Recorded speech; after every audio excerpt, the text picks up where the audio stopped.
Hey everybody. I didn't know if I was recording there for a minute. Sorry.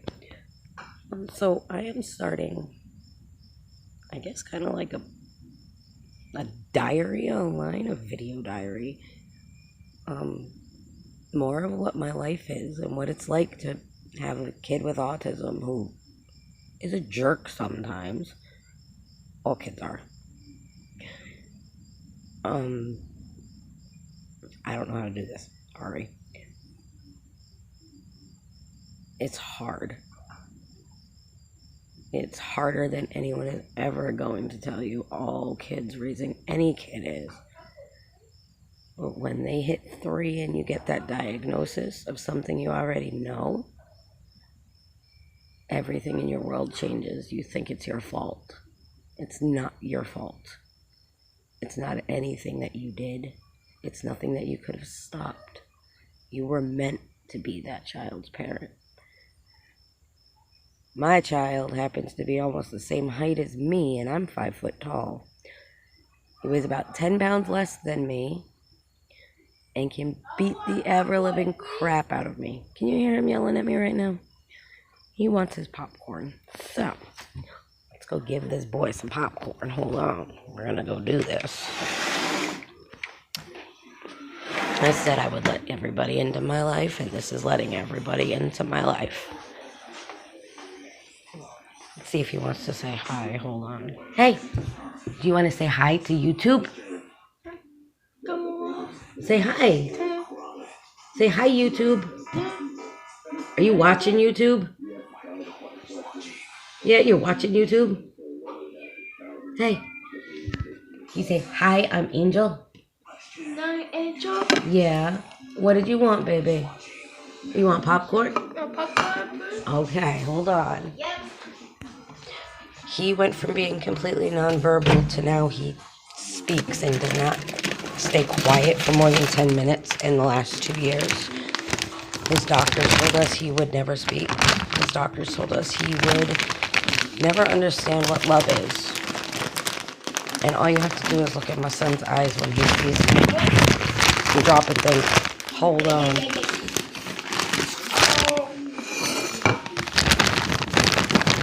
He is so much smarter than he's given credit for by a lot of people. And I'm a lot more mama bear than I'm given credit for by a lot of people. Last year we had an issue with his school. My son did not want to go. He does not like the school. Well, did not like the school, I should say. He missed 95% of the year because he had a complete and utter meltdown as soon as the school bus showed up. You could not mention school. You could not mention the bus. You couldn't even think about it pretty much in our house, or he would freak out. They took me to court. His school took me to court and said I was neglecting my son. They sent DCF to my house. But, oh no, DCF wasn't called on me. They called DCF on a 10-year-old boy because of scars I had on my arms and on my face and neck from his meltdowns that he was having. These people from this school only came to my house once for an hour for me to sign papers. 3 days later, DCF was knocking on my door. We tried everything. We tried bringing him to the school so he could play at the park there so he'd get used to it.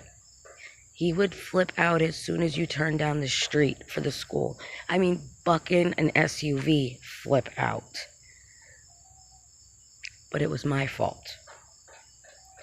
The lawyer for this school lied, absolutely lied about me, about what I did with my son, how I treated my son. They said that they had offered to get help through a certain organization, and I refused it. But yet there I had 2 of the people from that organization sitting with me who said I was the one that called. The school never even reached out to them. I am the one that does everything for my son. I am his advocate. Anyone with a child with special needs, be your baby's advocate. I don't care how old your child is. That is your baby. They are a part of you. No one ever is going to do anything for your child like you can do for your child. And always know that. You will have days where you feel like you completely and utterly fail. I have plenty of them. I have bipolar. I go from one end to the other in one day. I go from looking at my son and saying, I'm doing amazing. Look at you.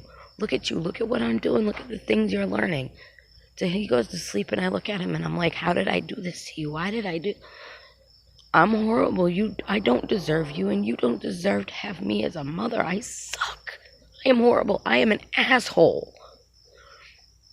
You need a group. You need people on your back. You need people that are going to turn around and slap you every time you say it. Because I have that. I have a huge group. My baby has a huge family, whether we're blood or not. He doesn't do well with other kids a lot of the time. But you get him with his cousins, he loves it. He's in a world of his own. Especially if they're little girls. Especially if they're my niece, Michaela, who he loves and calls his baby. And she calls him her papa. You're not allowed to touch his baby. And his cell phone just died, so he's gonna get bitter. I'm gonna end this right now for obvious reasons. If y'all want to hear more, if you want to hear the story about how we found out, what we knew as signs, how I had a high-risk pregnancy with him, let me know. Share this, comment it. You do what you do, YouTube. Keep it moving.